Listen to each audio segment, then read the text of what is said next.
El 13 de abril de 2024, Irán llevó a cabo un gran ataque militar contra Israel. Esa noche, cientos de drones y misiles del ejército iraní surcaron los cielos y penetraron el espacio aéreo enemigo, siendo la mayoría de ellos interceptados por el sistema de defensa israelí sin alcanzar sus objetivos. A pesar de ello, es un hecho que nos encontramos ante un gran rumor de guerra que podría comenzar en cualquier momento. Y según indican muchos estudiosos de la Biblia, esta no sería una guerra cualquiera, sino el cumplimiento de una profecía bíblica del Antiguo Testamento que habla sobre la guerra de Gog y Magog, la cual también es mencionada por el apóstol Juan en el capítulo 20 del Apocalipsis. Por ello, en el video de hoy voy a explicarte de manera muy sencilla todo lo que está ocurriendo y voy a mostrarte por qué. En esta ocasión, tú y yo necesitamos estar atentos, ya que podríamos estar ante una profecía relacionada con el regreso de Jesús. Pero antes de empezar, te pido que te suscribas a mi canal, actives la campanita de notificaciones porque todos los días quiero ayudarte a entender la Biblia de una manera sencilla y acompañarte en tu camino con Dios. ¿De acuerdo? Entonces, empecemos.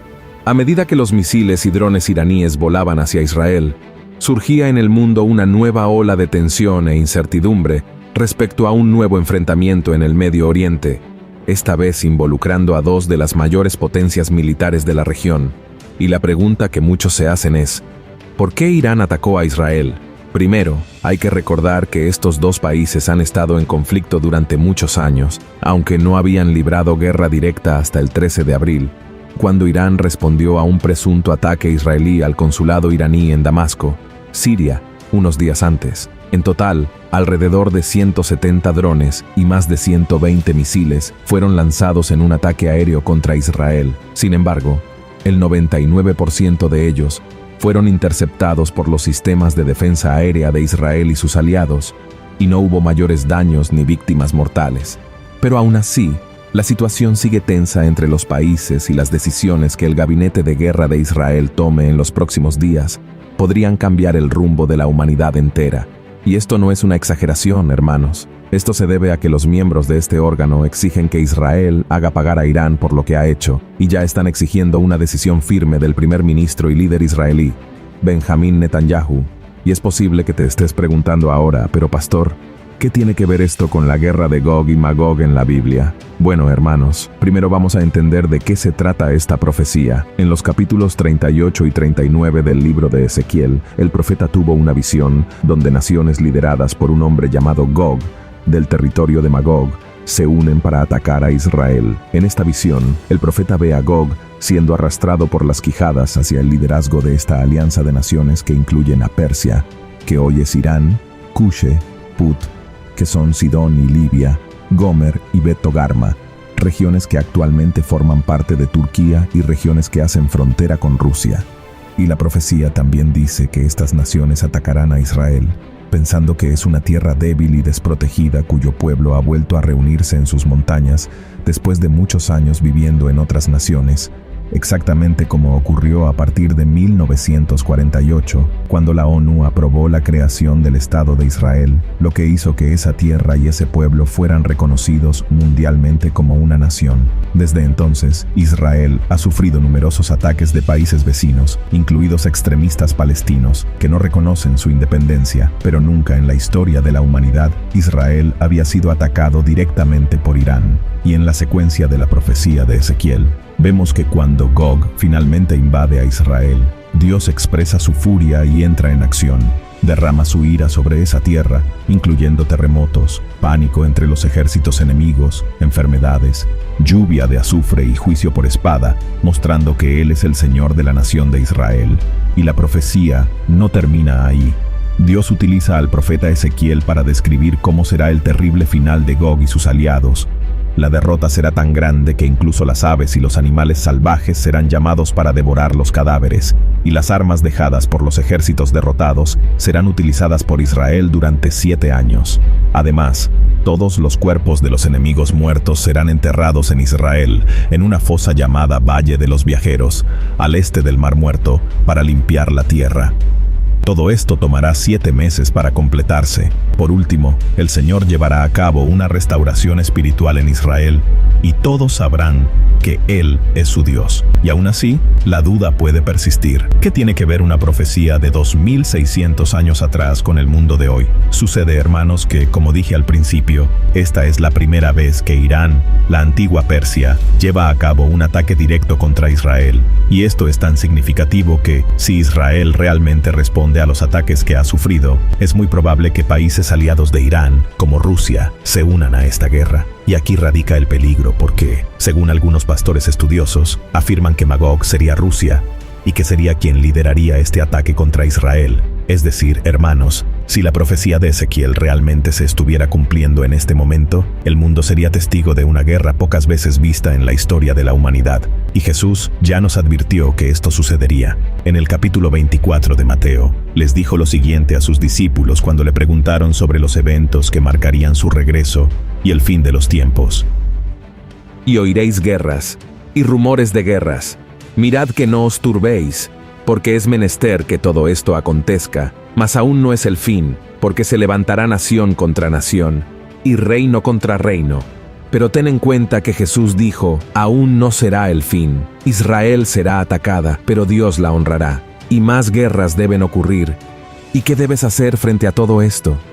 Entrega tu vida a Jesús, porque no sabemos qué deparará el futuro. Puede ser que el fin de los tiempos y el arrebatamiento no ocurran en los próximos años, pero ¿quién garantiza que estaremos vivos por la mañana? Y hablando del fin de los tiempos, el Apocalipsis capítulo 20 hace referencia a Gog y Magog, pero esa profecía del apóstol Juan, que fue entregada por Dios cuando él fue arrebatado mientras estaba en la isla de Patmos, no tiene nada que ver con la profecía de Ezequiel. La profecía de Juan habla de un tiempo futuro, 1000 años después del regreso de Jesús y el establecimiento de su reino aquí en la tierra. Veamos qué dice la Biblia.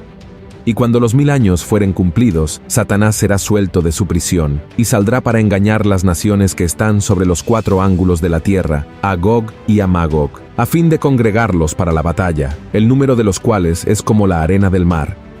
Después de los 7 años de la gran tribulación, Jesús regresará a la tierra, destruirá al anticristo y al falso profeta, y encarcelará a Satanás por 1000 años. Luego establecerá su reino aquí y nosotros, los cristianos, reinaremos junto con él. Sin embargo, después de este periodo, Satanás será liberado y engañará a las naciones llamadas Gog y Magog, que se reunirán en los montes y rodearán la ciudad santa, que probablemente será la Nueva Jerusalén, donde todos viviremos con Cristo para intentar un último ataque. Pero el Señor hará caer fuego del cielo y los derrotará por última vez, lanzando a Satanás al infierno de una vez por todas. Entonces, los muertos que no sirvieron a Cristo serán juzgados según sus obras. Y una duda que muchos cristianos tienen es sobre esta última batalla. La gente suele pensar que es la batalla de Armagedón, pero no lo es.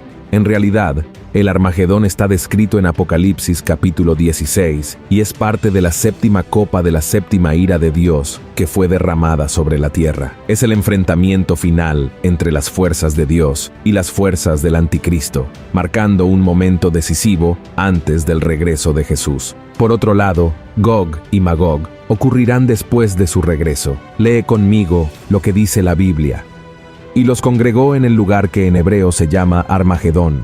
Y el 7º ángel derramó su copa por el aire, y salió una grande voz del templo del cielo, del trono, diciendo, hecho es. Entonces fueron hechos relámpagos y voces y truenos, y hubo un gran temblor de tierra, un terremoto tan grande, cual no fue jamás desde que los hombres han estado sobre la tierra. Y la ciudad grande fue partida en 3 partes, y las ciudades de las naciones cayeron, y la grande Babilonia vino en memoria delante de Dios, para darle el cáliz del vino del furor de su ira. Y toda isla huyó, y los montes no fueron hallados. Frente al ataque de Irán a Israel, esta posible conexión que esta guerra puede tener con la profecía de Ezequiel capítulos 38 y 39 y todo lo demás que hemos estado viendo en el mundo últimamente, es muy importante recordar que, además de prestar atención a las señales de los tiempos, debemos permanecer firmes con Jesús y predicar el Evangelio a nuestros amigos y familiares siempre que sea posible. Aunque todo lo que está sucediendo hoy pueda ser el comienzo de los dolores, como dijo Jesús, necesitamos tener buen ánimo y no perder la fe, porque solo así podremos mostrar a las personas que hay esperanza. Amén. Después de todo, Cristo está vivo y Dios está en control de todo.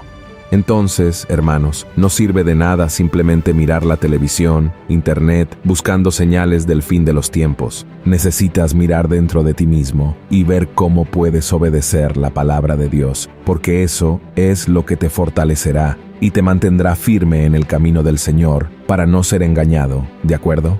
Mientras percibimos rumores de guerras y posibles señales de los tiempos, lo más importante es cómo estamos viviendo nuestro día a día con Dios y cómo estamos ayudando a otros a recibir la salvación eterna. Nuestro papel es ser luz en la oscuridad, dando un buen testimonio, promoviendo paz, esperanza y amor en un mundo lleno de problemas. Amén. Si te ha gustado este mensaje, compártelo con el mayor número de personas.